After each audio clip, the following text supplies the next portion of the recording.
our new unit, which is, again, I think our fun unit, which is going to cover field stuff and field sampling. I thought of as many fun field guides and sampling as I could think of.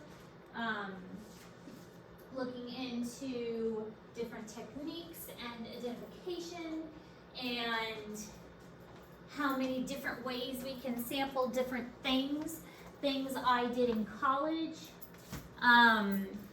things that I've heard about, things that I've seen, and taking into account the materials that we have here in class and things that are practical that we could actually do and things that we will actually do.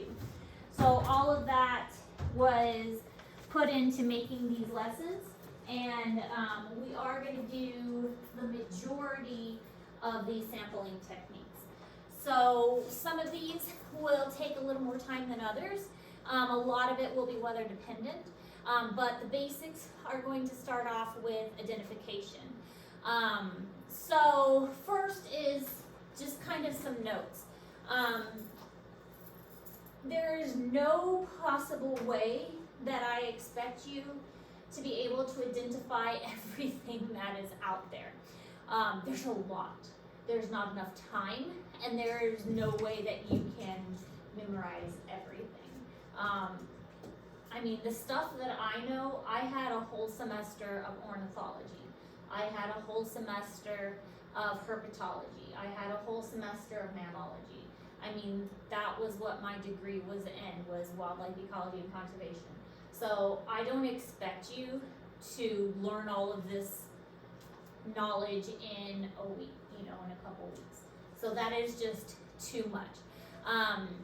But you do need to know a little bit if we're going to be out in the field doing field tests. So I do want you to learn a little bit.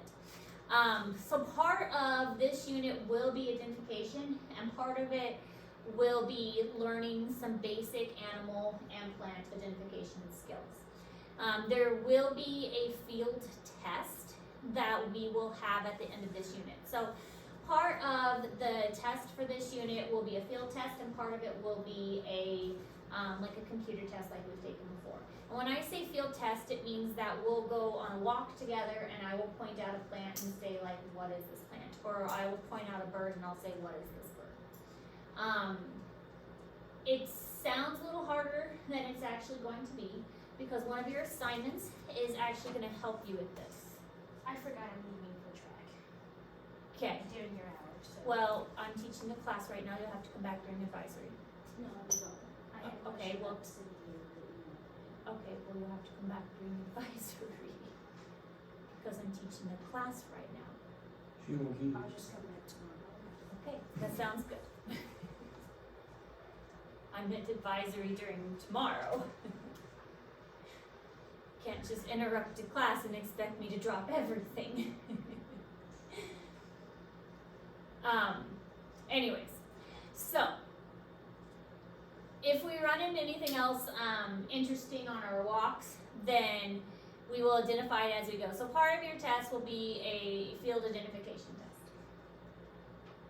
So animals leave clues behind, and that lets us know what they were. So we can leave a clue behind, or animals leave clues behind that help us to know what they are. So print marks, claw marks, scat, feathers, fur, shads, nest holes, dens, trails, smell, sounds, birds, frog calls, any of this stuff, they leave clues behind.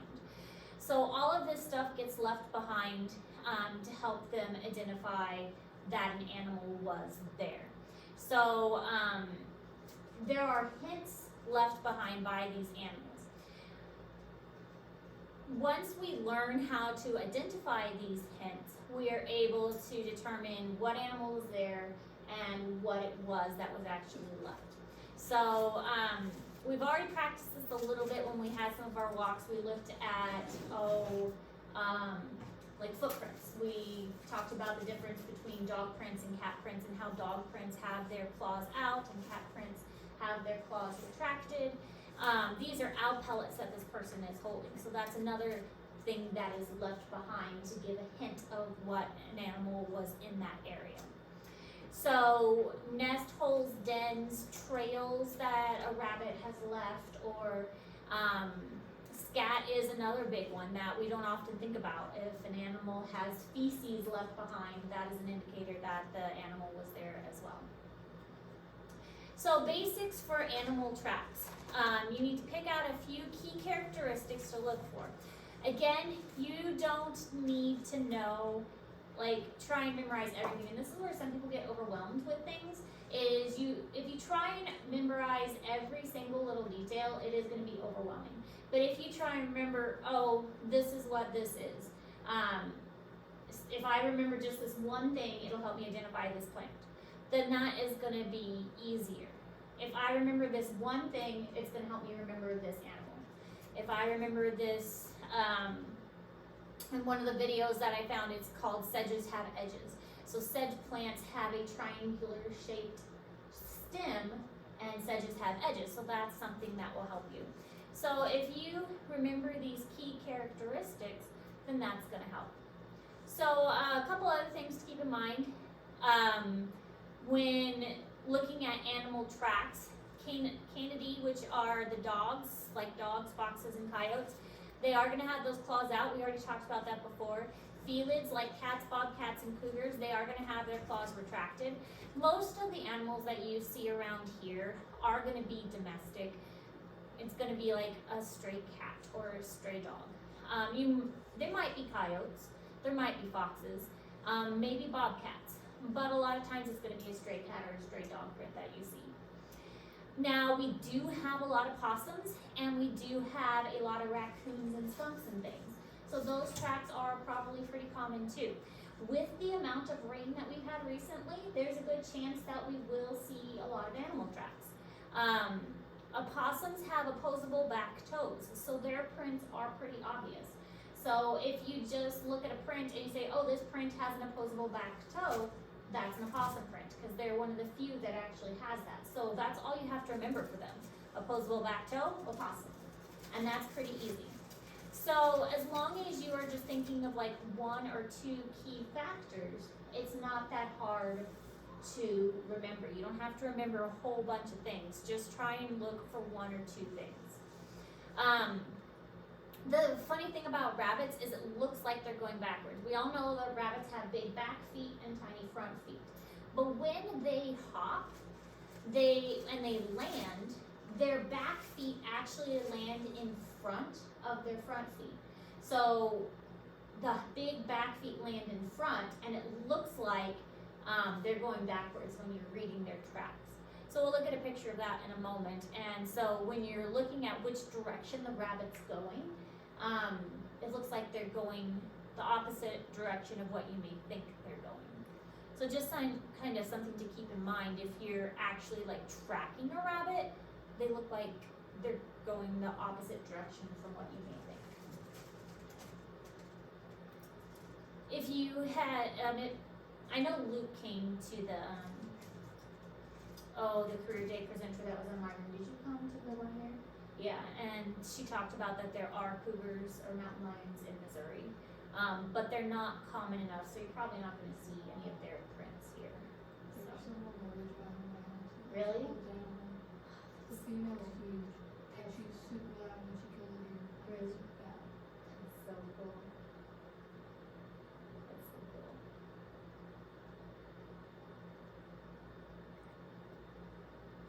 All right, so this is in Google Classroom, and this is some of the prints. Obviously, we're not going to find any bear prints, nor porcupines. We probably aren't going to see any minks, although there are minks in Missouri. Probably not going to see any around here. Skunks, yes. Raccoons, yes. Bobcats, possibly. There are a lot of bobcats, but they're a little more secretive, and often confused with regular house cats. Squirrels, yes. Coyotes, yes. White-tailed deer, obviously. That one most people recognize. That's a pretty easy one. Moose, no. House cat, dog, cottontail, those are pretty easy ones. White-footed mouse, those prints are going to be so small you don't even really notice them. Beaver, we do have beavers, but not really we don't really have any rivers or streams big enough that you're gonna find a beaver. Muskrat, same kind of thing. You're not gonna just walk across the street and find a muskrat because they need a bigger area. Yes. What about a groundhog? Groundhogs, yes, they're actually surprisingly common. My mom has I saw two on the way from practice to my house a couple Yeah. days ago. surprisingly common. My mom has a family of them that lives under a deck. Yeah, surprisingly common. Okay, so these are some print examples. So this is what I meant by the rabbit looking like it goes backwards. These are obviously the hind feet and these are the front feet. Now, you know these are the hind feet and these are the front feet, so you would expect that the rabbit would be traveling this direction, but it's not. It's actually going this direction. Because when they land, the front feet kind of the back feet kind of swing forward and they are placed in front of the front feet. So it's like the momentum of the back feet kind of go in front. So it's actually traveling this direction. So that's just kind of something to keep in mind with a rabbit. If you are like tracking a rabbit, not that any of you would actually track a rabbit, but if you ever need to predict which way a rabbit is going, the back feet land in front. So it's actually going this direction because it kind of lands in front. So what would you think this would be a print of? It's a really good print. Awesome. Awesome. Because if you just remember the back foot has an opposable thumb, then that is the back foot and that's an opposable thumb. So this is an opossum print. What about this one? Dog. Dog or coyote? I think this one is a coyote actually, because it has the claws out. And so if it was a cat print, and cats are more roundish, and the dogs are more pointy, and so this would be a coyote print. What about this one? This one's a little harder.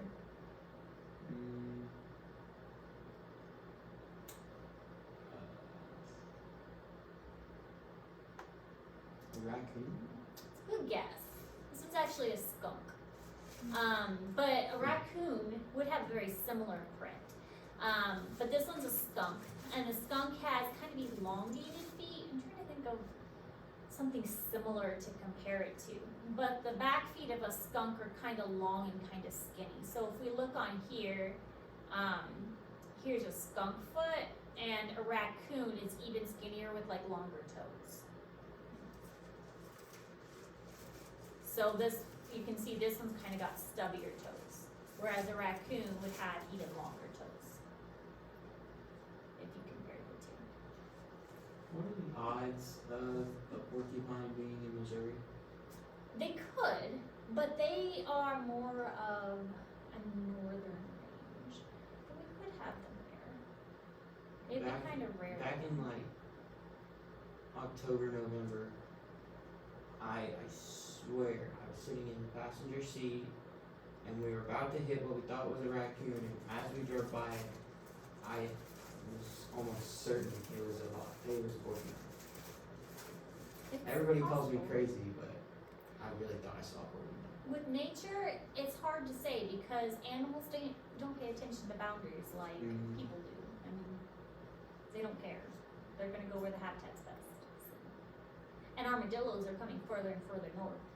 So, No, I know I've seen those. oh before. yeah, definitely those. They're all irrational. Mhm. They're all Yeah, armadillos are becoming very common. Alright, so animal scat. It's called scat in ecology, but it's animal droppings, basically. They are actually a really great indicator of what animals are in an area. They're also really good at determining an animal's health. If you have a pet, and you guys both have animals, you've been around animals, they're really good at, you pay attention to an animal's poop. If they have a soft stool, then you know that the animal's probably not healthy. And honestly, for children, it's a good way to determine if your kids are healthy too. You pay attention to what is in the animal's poop. If they're eating well, you can determine what kind of food is in there. You can determine how recently an animal has been in the area, if it's soft, if it's warm, or if it's hard and dry. You can figure out if there's any parasites in it. So there's a lot you can determine by looking at the scat in the area. So the location of it, whether there's furs or scales, parasites, feathers, whatever, is it still warm, is it old? All of this can give you an indication of what animal is in the area, and also how healthy the animal is, and how recently the animal's been there. I mean, some people who are really good at tracking can figure that out from an animal track too, but even like amateurs can figure out, okay, I mean, I was just going to pick up my dog poop from the yard, and this one's really fresh, and this one's not. So even an amateur can figure that out based on scat. A lot of this can be applied to owl pellets too. Owl pellets are basically regurgitated fur and skull bits and bones that an owl ate. And so, have you guys ever dissected an owl pellet? Mhm. I just haven't done that. What? I have to see if I can get my hands on an owl pellet. We used to do it at the zoo all the time with our zoo groups. We called them docents. They were volunteers. But the docents would collect them for us and bring them in, and then we'd have our zoo camp kids dissect them. It was a lot of fun. Pull out all the bones to see what they ate.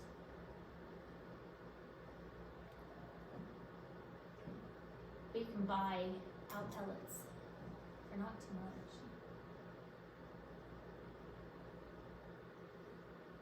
If we happen to find one, because I've seen owls around here, if we find an owl pellet in the woods, we can dissect it. At the zoo, we had several nesting owls, and we could just go out and pick up owl pellets. But the ones I found outside at the zoo were never that good. The ones you can buy, they always had cool stuff in them. So here are some different pictures of scat, because, I love to put interesting pictures on the board. So you can determine what kind of animals in the area based on scat. So this one would be a bear, obviously a very large one. Bears are going to have a combination of berries and seeds and nuts, but also some bones, depending on what they ate. B would be a coyote. So coyotes think they're going to eat mice and furry little things like that, so they're going to have a lot of fur in theirs. But then deer are going to have, this one doesn't have white-tailed deer, but it has mule deer, which is E. So that's going to be the closest thing. Mule deer are a little bit bigger than white-tailed deer.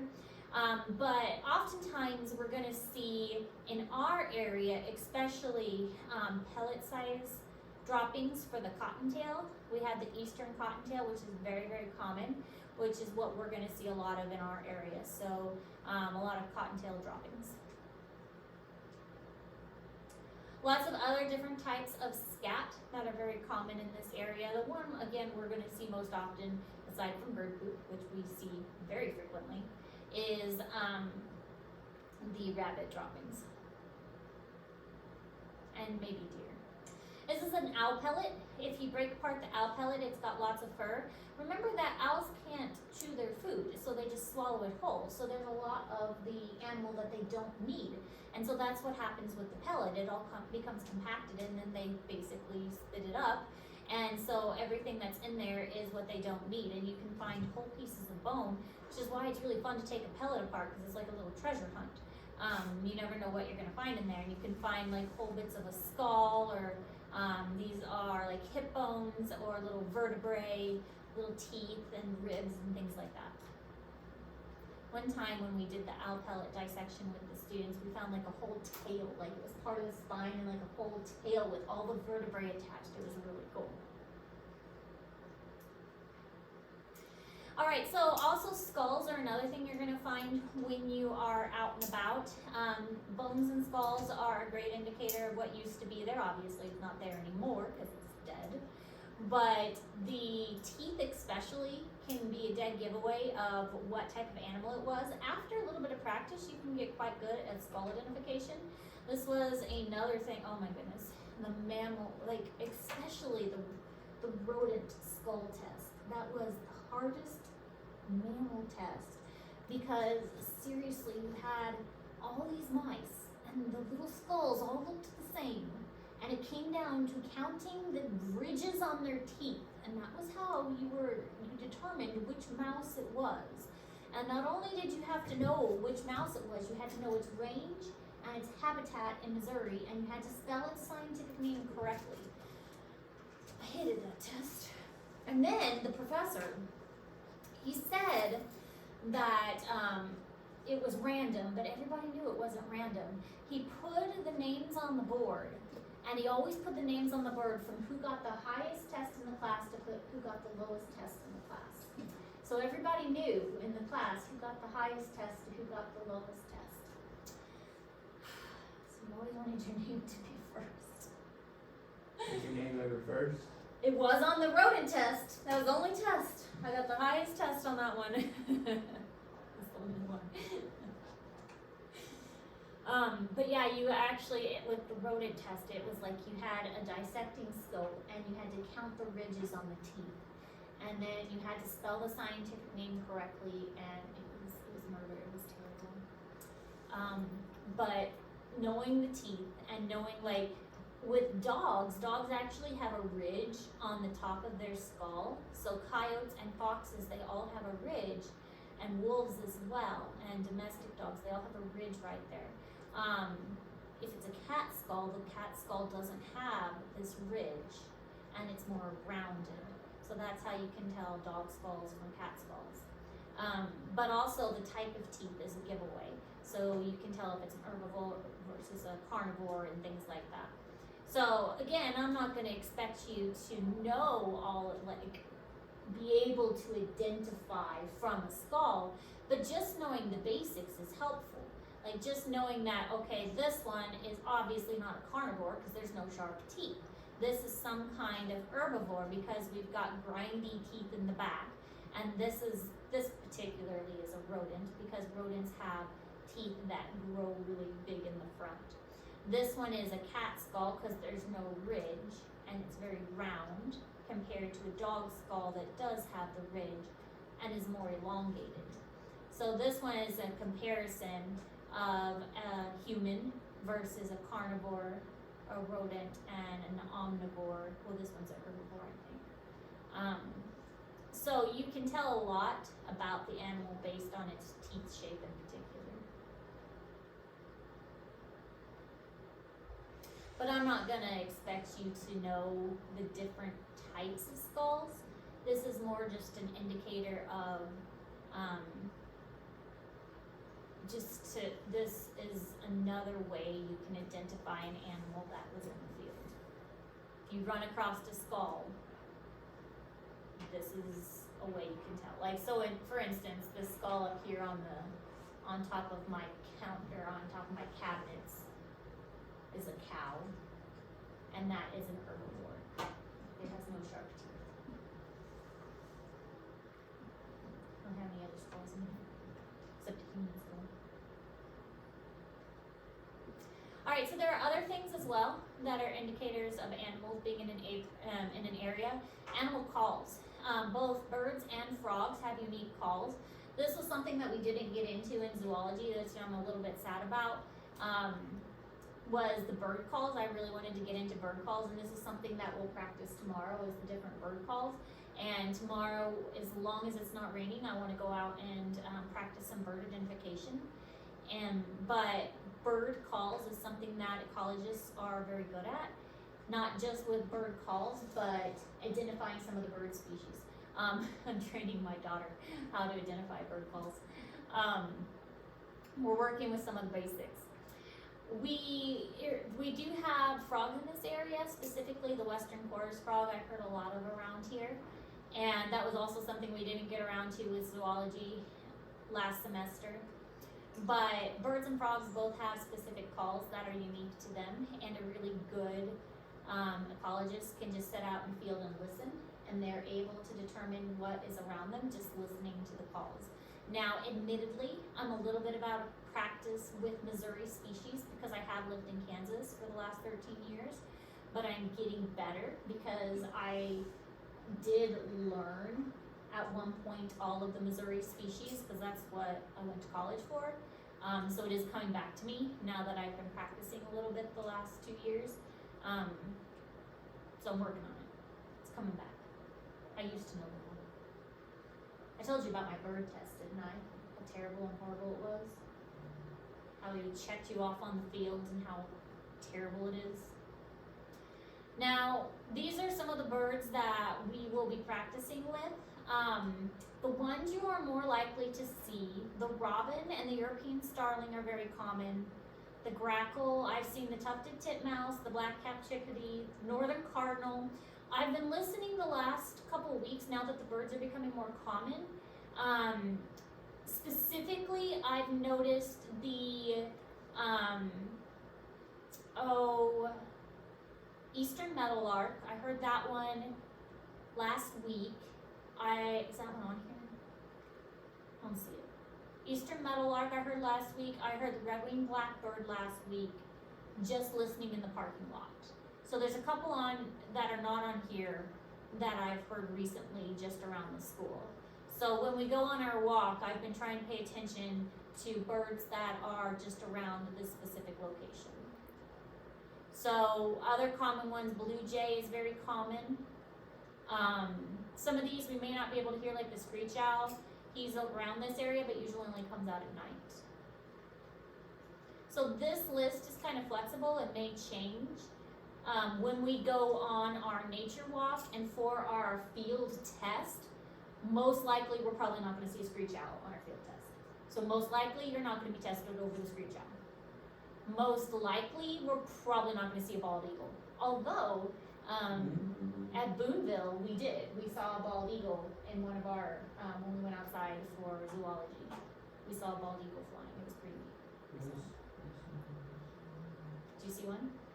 Saturday or Sunday when we had baseball practice, there was one that kept flying around the field. That's awesome. So maybe we will. Turkey vultures are very common. We'll probably see one of those. House sparrows everywhere. We'll see those. Canada goose, we'll probably hear those, maybe see them. So this is a pretty good list. Frogs, honestly, we're probably not going to get into a lot of these, and I cut this down. So this looks like a lot, but I cut this down significantly for you guys. I think there's only maybe 5 to 6. There's not that many. Because there's a lot of these, like American bullfrog, I expect you know that one. Everybody knows the bullfrog. American toad. The western chorus frog is one I've heard a lot, so I made sure to put that one on here. Spring peeper is another common one, and Gray's tree frog is another one I've seen a lot around here. So those I've added to the list because those are very common in this area. So tips for identifying birds, you don't have to write this down, but when we go out tomorrow, just some general bird watching tips. Pay attention to where it was found. Was it in the water? Was it on a tree? Was it on the ground? What was it eating? If it was eating something, was it eating a worm? Was it eating seeds? Is it eating a rabbit? If it's eating a rabbit, then that's a good indicator it's a predator, or we call it a raptor. What shape is it? Like you're looking at the silhouette. Sometimes the bird walks down a tree. If it's walking down a tree, that's a good indicator that it's a nuthatch. Nuthatches walk down a tree. Or it could be a, if it's walking up a tree, then that could be a woodpecker. Yes. So nuthatches, though, they walk down the tree. So paying attention to things like that, again, learn 1 or 2 key things about it, and that's going to help you out. Just some more common birds that you might find in this area. House sparrows, so common. And then some finches, and after a while you can identify them just by glancing at them. But looking at a silhouette is another good way. Nuthatches, again, walking down the tree. Shorebirds, I was surprised that a killdeer is one that I saw in Boonville a lot, just like on the baseball field and stuff. So a killdeer, I wasn't expecting to see that one. Woodpeckers walk up a field, or up the tree. Wrens have kind of their tails sticking out. But being able to identify by a silhouette, sometimes that's all you get from a bird. It's just the silhouette.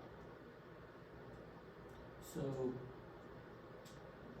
would shorebirds include, like, those birds with the really long legs that swim in the water? Herons.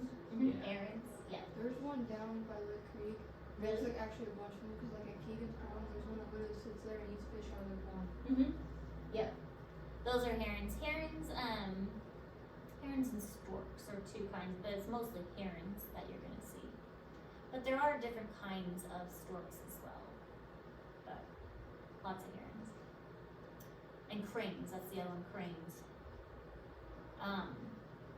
But yeah, so looking at silhouettes, sometimes that's all you're gonna get from a bird, is a silhouette.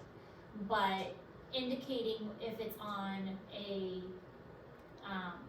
the ground or if it's up in the air, so this would be like a killdeer on the ground like that.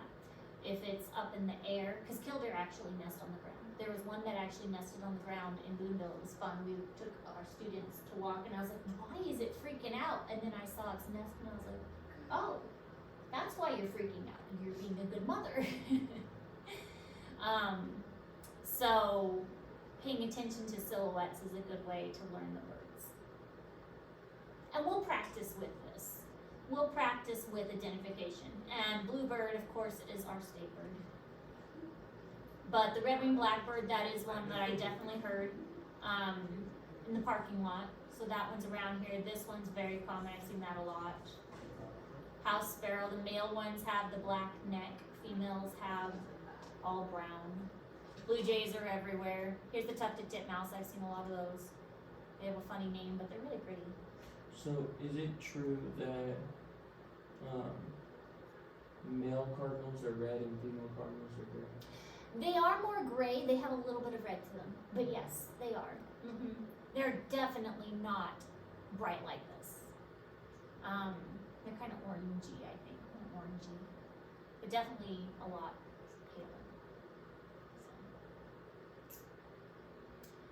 So these are two that are often mixed up. I know it doesn't look that way when you look at them close, but the grackle and the European starling, with these, the best way to tell them apart is the beak. Now, if you're looking at them up close like this, they look very similar, but from a distance, they look, they look very similar from a distance. Up close, they look different. But if you look at the beak, the starling has a yellow beak and the grackle has a dark beak. In the field, they do look very similar, so trust me on this one. It's really easy to get them mixed up, but the European starling look for a yellow beak and the grackle look for a dark beak. And then this is a house sparrow and this is a robin. Most people know that. Okay, bird calls is another thing that is very easy to get confused, but their calls are, once you learn the calls, they're not too bad. Each call is unique to the species, and the easiest way to learn bird and frog calls is to put words to the sound. So, for instance, I think a robin call sounds like "here I am." Let me play a robin call for you. I think it sounds like it's saying "here I am." And there is a really good bird app I will show you that I use no, that's not what I meant.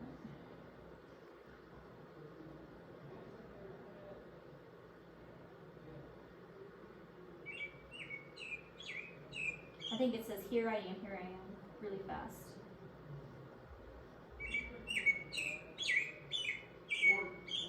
So this is a robin.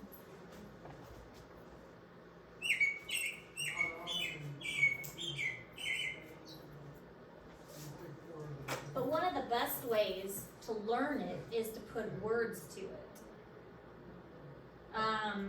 Like the red-winged blackbird is complerie. So if you listen to their call, it sounds like complerie.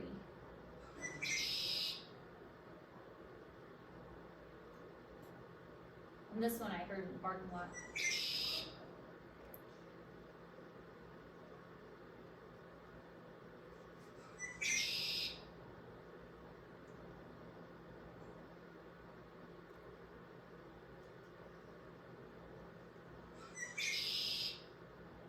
So some of those you might have heard before. But just practice in general makes it learning these calls better. And then the one I'm teaching my daughter is the northern cardinal. And I tell her it sounds like a car alarm.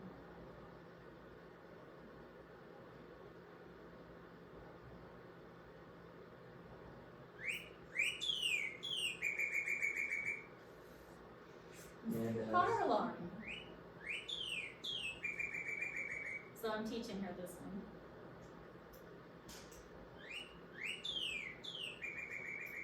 But that's the northern cardinal.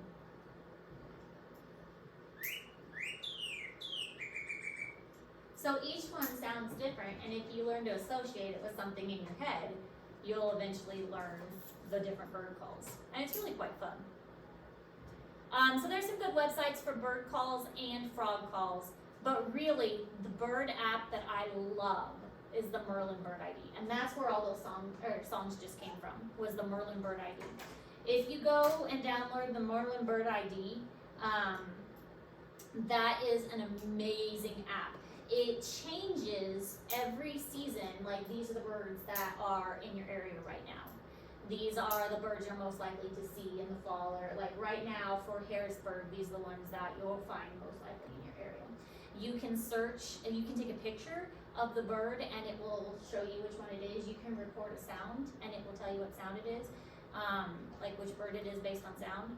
And you can search for the bird and then play the sound. The only problem I found with it is it takes up a lot of space.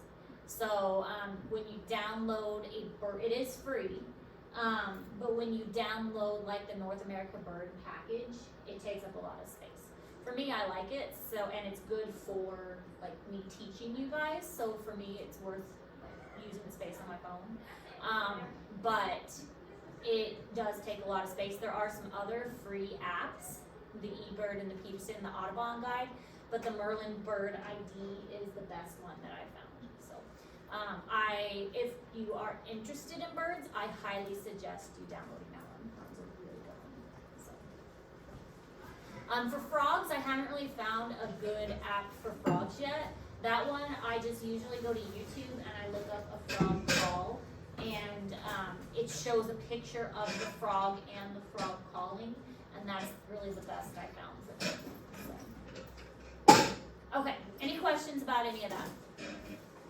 It took longer than I really anticipated, but I'm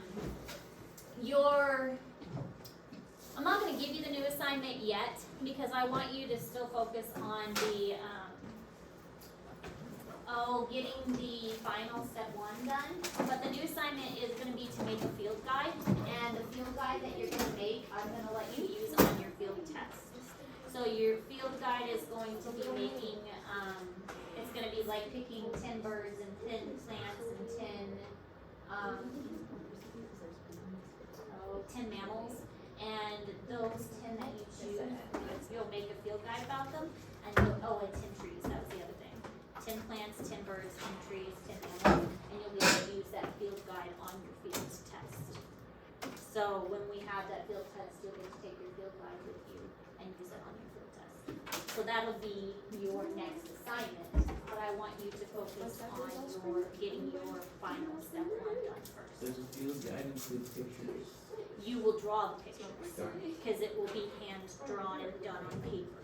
But yes, it will include pictures that you draw. Can I use like one of those whiteboards? So That's I can trace fine. it? That's fine, as long as it is hand drawn. You only get one piece of paper. Well, for the field guide, you can use like index cards, or you can do it like in a book format. I'll go ahead and post the assignment so you can see the instructions, if you're ready for that. So you can at least look at it.